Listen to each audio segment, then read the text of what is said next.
आज दुनिया की राजनीति एक ऐसे मोड़ पर खड़ी है जहां दोस्त और दुश्मन की पहचान करना आसान नहीं रहा। एक तरफ अमेरिका और ईरान जैसे दो बड़े देश हैं जिनके बीच दशकों से तनाव बना हुआ है, और दूसरी तरफ पाकिस्तान है जो इस पूरे खेल में एक नई भूमिका निभाने की कोशिश कर रहा है। हाल ही में जो घटनाएं सामने आई हैं, उन्होंने अंतर्राष्ट्रीय राजनीति को और ज्यादा जटिल बना दिया है। सवाल यह है कि क्या पाकिस्तान सच में मध्यस्थ की भूमिका निभा रहा है या फिर इसके पीछे कोई बड़ा गेम प्लान छिपा हुआ है। अगर हम इतिहास की तरफ देखें तो अमेरिका और ईरान के रिश्ते हमेशा से ही तनावपूर्ण रहे हैं। 1979 की इस्लामिक क्रांति के बाद दोनों देशों के बीच रिश्ते लगभग खत्म हो गए थे। उसके बाद से ही प्रतिबंध, धमकियां और कभी कभी सीधे टकराव की स्थिति बनी रही। अमेरिका ने ईरान पर कई तरह के आर्थिक प्रतिबंध लगाए जिनका असर ईरान की अर्थव्यवस्था पर साफ देखा गया, लेकिन ईरान ने भी कभी झुकने का संकेत नहीं दिया और अपनी नीतियों पर कायम रहा। अब इस पूरे समीकरण में पाकिस्तान की एंट्री दिलचस्प हो जाती है। पाकिस्तान खुद को एक ऐसे देश के रूप में पेश कर रहा है जो अमेरिका और ईरान के बीच बातचीत का रास्ता खोल सकता है। पाकिस्तान के प्रधानमंत्री शहबाज शरीफ और सेना प्रमुख आसिम मुनीर को लेकर अमेरिका के राष्ट्रपति डोनाल्ड ट्रंप की तरफ से जो बयान आए हैं, उन्होंने इस चर्चा को और तेज कर दिया है। ट्रंप लगातार पाकिस्तान की तारीफ कर रहे हैं और इसे एक जिम्मेदार खिलाड़ी के रूप में दिखाने की कोशिश कर रहे हैं, लेकिन यहां पर कहानी में ट्विस्ट आता है। जहां एक तरफ पाकिस्तान अमेरिका के साथ अपने रिश्ते मजबूत करता दिख रहा है, वहीं दूसरी तरफ खबरें यह भी सामने आ रही हैं कि पाकिस्तान ईरान के खिलाफ लगाई गई अमेरिकी नाकेबंदी को तोड़ने की तैयारी में है। यह एक ऐसा कदम हो सकता है जो पूरी दुनिया की राजनीति को हिला दे। अगर पाकिस्तान सच में ऐसा करता है तो इसका मतलब होगा कि वह एक साथ दो नावों में सवार है। एक तरफ अमेरिका से समर्थन और तारीफ लेना और दूसरी तरफ ईरान के साथ गुप्त रूप से सहयोग करना। यह रणनीति जोखिम भरी जरूर है, लेकिन अगर सही तरीके से खेली जाए तो पाकिस्तान को इससे बड़ा फायदा भी हो सकता है। अब सवाल उठता है कि पाकिस्तान ऐसा क्यों कर रहा है। इसके पीछे कई कारण हो सकते हैं। सबसे पहला कारण है आर्थिक स्थिति। पाकिस्तान की अर्थव्यवस्था लंबे समय से संकट में है। उसे विदेशी मदद और निवेश की जरूरत है। अमेरिका के साथ अच्छे रिश्ते उसे आर्थिक सहायता दिला सकते हैं। वहीं ईरान के साथ व्यापार और ऊर्जा सहयोग पाकिस्तान के लिए फायदेमंद हो सकता है। दूसरा कारण है क्षेत्रीय राजनीति। पाकिस्तान हमेशा से ही दक्षिण एशिया और मध्य एशिया में अपनी पकड़ मजबूत करना चाहता है।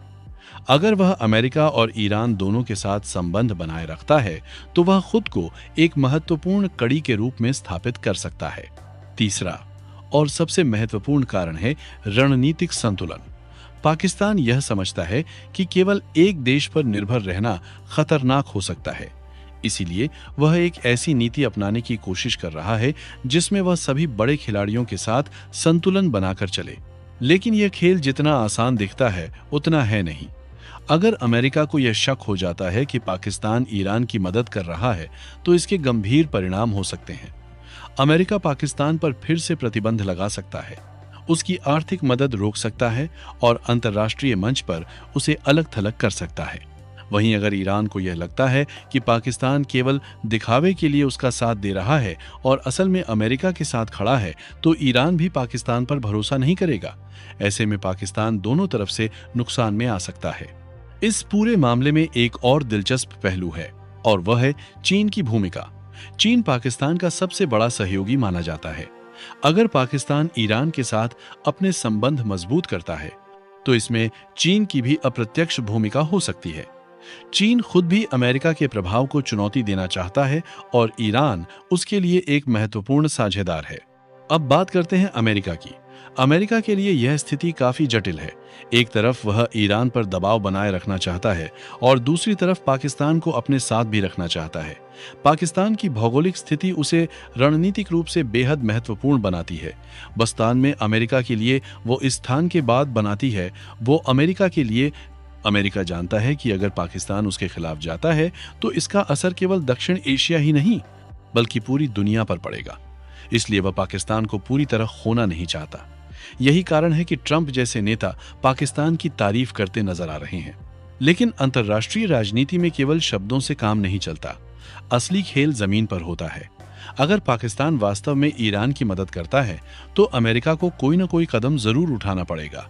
अब इस पूरे मामले का असर भारत पर भी पड़ सकता है। भारत हमेशा से ही अमेरिका का एक मजबूत साझेदार रहा है और ईरान के साथ भी उसके अच्छे संबंध हैं। अगर पाकिस्तान इस तरह की दोहरी नीति अपनाता है तो भारत को भी अपनी रणनीति पर पुनर्विचार करना पड़ सकता है। भारत के लिए यह जरूरी होगा कि वह इस स्थिति को ध्यान से देखे और अपने हितों की रक्षा के लिए सही कदम उठाए, चाहे वह कूटनीतिक स्तर पर हो या आर्थिक स्तर पर। अंत में यह कहा जा सकता है कि पाकिस्तान जो खेल खेल रहा है वह बेहद खतरनाक लेकिन संभावनाओं से भरा हुआ है। अगर वह इसमें सफल हो जाता है तो वह खुद को एक वैश्विक शक्ति के रूप में स्थापित कर सकता है। लेकिन अगर एक भी कदम गलत पड़ा तो इसका खामियाजा उसे लंबे समय तक भुगतना पड़ सकता है। दुनिया की राजनीति में इस समय जो चल रहा है वह केवल देशों के बीच संघर्ष नहीं है, बल्कि यह रणनीति, चालाकी और समय की समझ का खेल है। पाकिस्तान ने इस खेल में एक नई चाल चली है। अब यह देखना दिलचस्प होगा कि आगे क्या होता है। उनसे एक समझाने के लिए वो बड़ी देश के लिए और इस समय की एक समझ और समर होगा। क्या पाकिस्तान सच में शांति का संदेश वाहक बनेगा